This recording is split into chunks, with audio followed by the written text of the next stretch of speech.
हम अपने भगवान, ईश्वर, अल्लाह और वो सुपर पावर को याद तो जरूर करते हैं।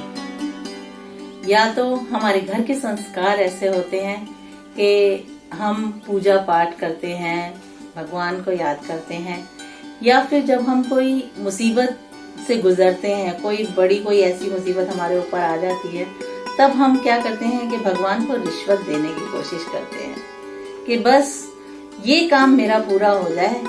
तो हम क्या करेंगे, मंदिर में जाकर इतने रुपए का प्रसाद चढ़ाएंगे, या हमारे ये काम पूरा हो जाए, बस ये हमें मिल जाए तो हम इतने रुपयों का दान पुण्य करेंगे। तो हम क्या करते हैं, भगवान की दी हुई चीजों को ही भगवान को देने की बात करते हैं।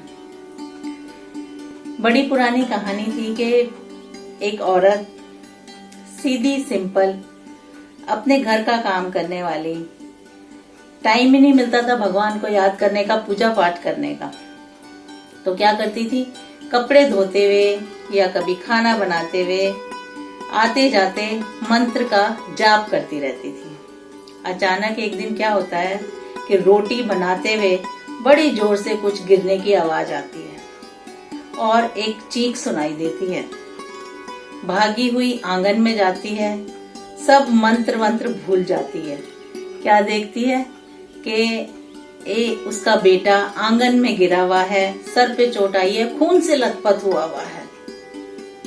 सब भुला के एकदम से रोती हुई उसके पास आती है, उसको उठाने की कोशिश करती है। घर में कोई भी नहीं होता, रोकर भी किसे बुलाती। अचानक गोदी में उठाती है और दौड़ती हुई चली जाती है आधा किलोमीटर तक हॉस्पिटल में अपने बच्चे का इलाज कराने के लिए। वहां डॉक्टर उसका इलाज करते हैं और बच्चा ठीक होके घर आ जाता है। सारी रास्ते, सारा टाइम भगवान को ये कोसते हुए निकाल देती है कि भगवान मेरे साथ ही ऐसा क्यों हुआ, मेरे बच्चे के साथ ऐसा क्यों हुआ। लेकिन शाम को जब वो सारी घटना को याद करती है तो सोचती है कि जहां मेरा बच्चा गिरा था वहां आंगन में तो एक बहुत बड़ा लोहे का पाइप रखा हुआ था। अगर वो होता और उस पर बच्चा गिरता तो कितना बड़ा अनर्थ हो सकता था। लेकिन किसी ईश्वरीय शक्ति ने, किसी ने उसको बचा लिया। और फिर याद आता है कि मेरा तो अभी इसी महीने ऑपरेशन हुआ था अपेंडिक्स का, और मैं कोई भी भारी चीज उठा नहीं सकती थी। डॉक्टर ने मना किया था और मैं उठाती नहीं थी। लेकिन फिर भी कहां से वो एक शक्ति आ गई कि मैंने अपने 10 साल के बच्चे को गोदी में उठा लिया और आधा किलोमीटर तक दौड़ती हुई हॉस्पिटल तक ले गई। और वहां पे भी क्या देखती है कि डॉक्टर, जिसका जाने का टाइम हो चुका था, वो आज देर तक बैठा है, जैसे कि वो हमारा ही इंतजार कर रहा है, हमारे ही इलाज के लिए वो बैठा हुआ है। ये सारी घटना याद आते ही उसको ध्यान आया, कोई ना कोई सुपर पावर तो है जो ये सब हमें बचा रही है, ये करा रही है। और क्या देखती है कि टीवी में यही प्रवचन आ रहा है कि प्रभु कह रहे हैं कि मैं तेरे संकट को रोक तो नहीं सकता, लेकिन हाँ, मैं इतनी शक्ति जरूर दे सकता हूँ तुझे कि तू वो सारी अपनी प्रॉब्लम, सारी अपनी मुसीबतें आसानी से सॉल्व कर सके, उस संकट की घड़ी को पार कर सके।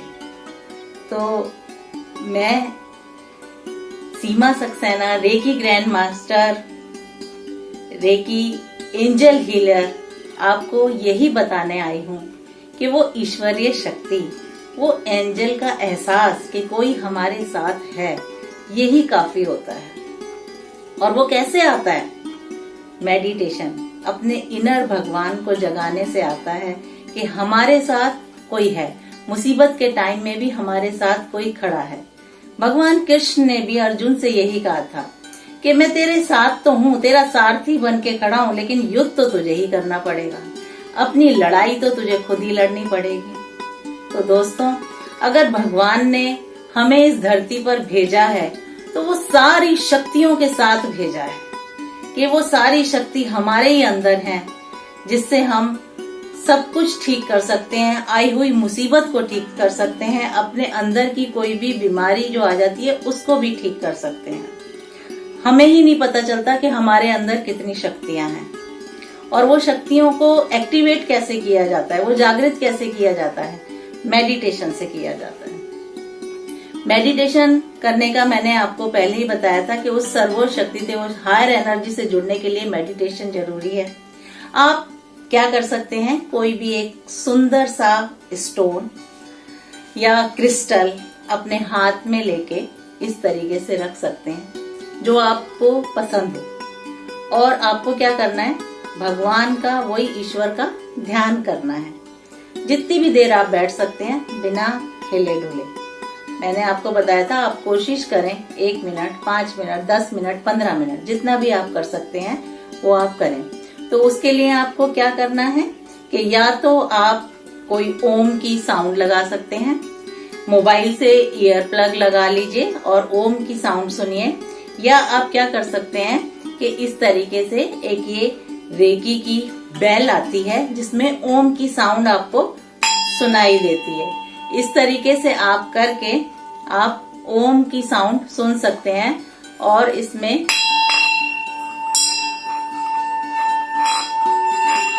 जितनी देर चाहे आप उसमें ध्यान में जा सकते हैं, उस सर्वोच्च शक्ति से जुड़ सकते हैं।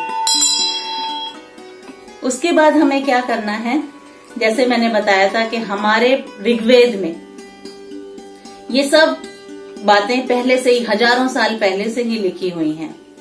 ऋग्वेद का एक बहुत पुराना मंत्र है, ओम अयम हस्तो भगवान, ओम अयम मैं भगवंतरा, अयम मैं विश्व भेषजो, अयम मैं शिव अभिम हर्षणा।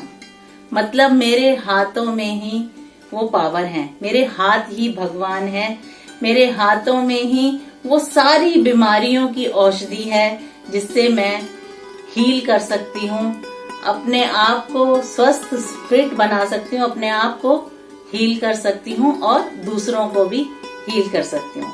हमारे हाथ ही ये शिव का स्पर्श है, सुखद एक स्पर्श देने वाले हैं। बड़ी से बड़ी बीमारियां इन हाथों से, डिस्टेंस हीलिंग से भी आप कर सकते हो। और क्या करना है, हमें इस पावर को जानने के लिए आपको अपने हाथों पे ऐसे रब करना है जोर से, और जब आप रब करेंगे तो देखेंगे कि एक हीट सी आपके हाथों में आ जाती है, तो एक एनर्जी फील्ड बनता है और एक एयर बैलून की तरह जब आप इस तरीके से, हाथ ऐसे खुले नहीं रखने हैं, सारी उंगलियां और अंगूठा ऐसे कप की तरह आपको अपने हाथ बनाने हैं। पहले रब करना है और फिर कप की तरह अपने हाथ बना के उस एनर्जी को हल्के हल्के इस तरीके से फील करना है कि हाँ ये एनर्जी है। आपको ये महसूस होगा कि इसके अंदर हमारे एक एयर का कोई बैलून सा है, एनर्जी फील हो सकती है आपको। और यही एनर्जी जो रेकी जानते हैं वो समझते होंगे कि जब हम इन हाथों में रेकी के सिंबल्स डालते हैं, या जो मैंने अभी आपको ऋग्वेद का मंत्र बताया है कि ओम अयम हस्तो भगवान, के मेरे हाथ में ही भगवान है, ये मंत्र का आप जाप करिए और उससे क्या होता है, इस मंत्र के जाप से और रेकी सिंबल से यही एनर्जी की पावर जो है 1000 गुना बढ़ जाती है। और जब ये 1000 गुना बढ़ जाती है और हम रेगुलर इसकी प्रैक्टिस करते हैं तो हम किसी को भी हील कर सकते हैं और अपनी सेल्फ हीलिंग भी कर सकते हैं। सबसे पहले मैंने आपको यही बात बताई थी, अपने हाथों को रब करने से सबसे पहले आपको अपने ऑरा, अपने आप को क्लीन करना है इसी एनर्जी से। तो पूरी बॉडी के बाहर हमारे एक ऑरा होता है, हमारे ऑरा की एक 7 लेयर्स होती हैं जिसको हम मेडिटेशन से, ये अपनी एनर्जी की पावर से स्ट्रॉन्ग करते हैं और एक्सपैंड करते हैं। जितना हमारा ऑरा बड़ा होता जाएगा उतना ही बाहर की नेगेटिव एनर्जी हमारे पास नहीं आ सकती, हमारी बॉडी के अंदर नहीं जाएगी। एक छोटा सा एग्जाम्पल मैं आपको देती हूँ कि कभी कभी क्या होता है कि हमें कोई गाली देता है या कोई बुरी बात बोल देता है तो हमारा मूड ऑफ हो जाता है। क्यों? क्योंकि हमने उसको अपने ऑरा में एंटर करने दिया।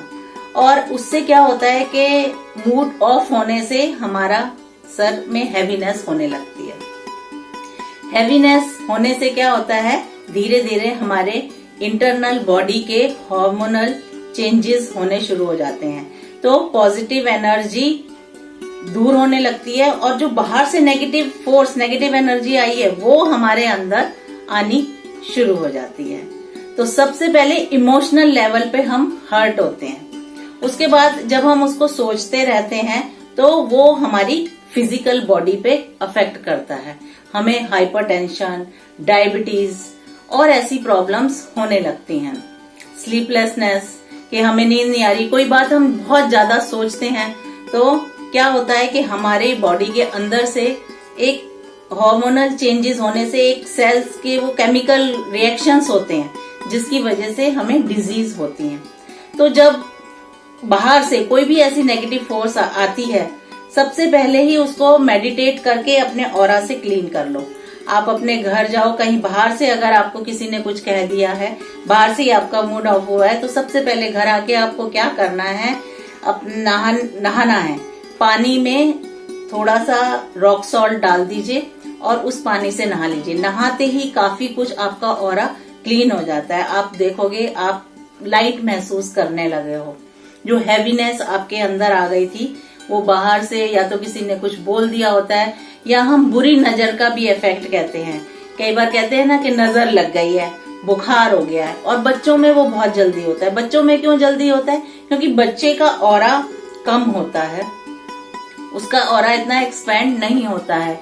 या जिसको कोई हेल्थ इश्यू है, हेल्थ प्रॉब्लम्स हैं, तो ऑलरेडी उसका ऑरा वीक होता है, तो उसको जल्दी से बाहर की एनर्जीज, नेगेटिव एनर्जी उसके ऑरा में एंटर कर जाती हैं। तो सबसे पहले वो एक्सटर्नल लेवल पे एंटर करती हैं, आपको कुछ होना फील शुरू हो जाता है, हैवीनेस शुरू हो जाती है, और उसके बाद वो बॉडी पे इफेक्ट, फिजिकल बॉडी पे आपका इफेक्ट करने लगती है।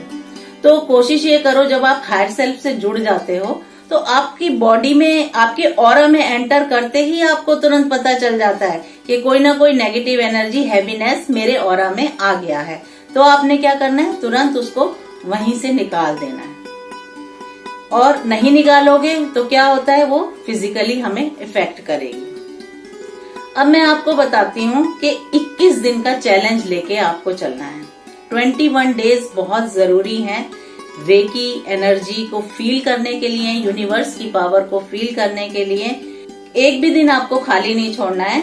21 डेज तक आपको ये रेगुलर प्रैक्टिस करनी है। अगर आप रेगुलर प्रैक्टिस नहीं कर सकते हैं तो जैसे आप संडे को मान लो प्रैक्टिस करते हो, तो 21 संडे आपको करना है रेकी की प्रैक्टिस, एनर्जी की। आपको क्या करना है, इसी तरीके से हाथों को रब करना है, और जब वो एनर्जी आपके अंदर आ गई तो अपनी बॉडी के 24 body parts, main body parts में आपको वो हाथ लगाना है।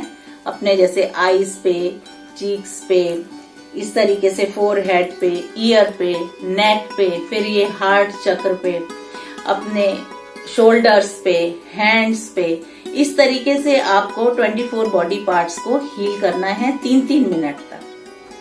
तो धीरे धीरे क्या होता है कि ये सारी आपकी बॉडी के सेल्स को रिजनरेट कर देता है। आपकी बॉडी से नेगेटिव एनर्जीज निकलनी शुरू हो जाती हैं और आपके सारे सेल्स एक्टिवेट होने लगते हैं। आपके हैप्पी हार्मोन्स बनने शुरू हो जाते हैं और आप खुश और फिट रहने लग जाते हो। तो आपको यही करना है। अगर आपको मेरी वीडियो पसंद आई है तो लाइक करिए, शेयर करिए और सब्सक्राइब करिए। हम नेक्स्ट वीडियो में आएंगे 21 डेज का चैलेंज लेके, और फिर मैं आपको बताऊंगी ऐसे ही रेकी से या सिंबल डाल के, एनर्जी से अपने घर को कैसे हील करना है, कैसे प्रोटेक्ट करना है, और जो भी आप खाना खा रहे हैं, खाने को कैसे आपको एनर्जाइज करना है, चार्ज करना है, जिससे वो खाना खा के आप फिट रहें।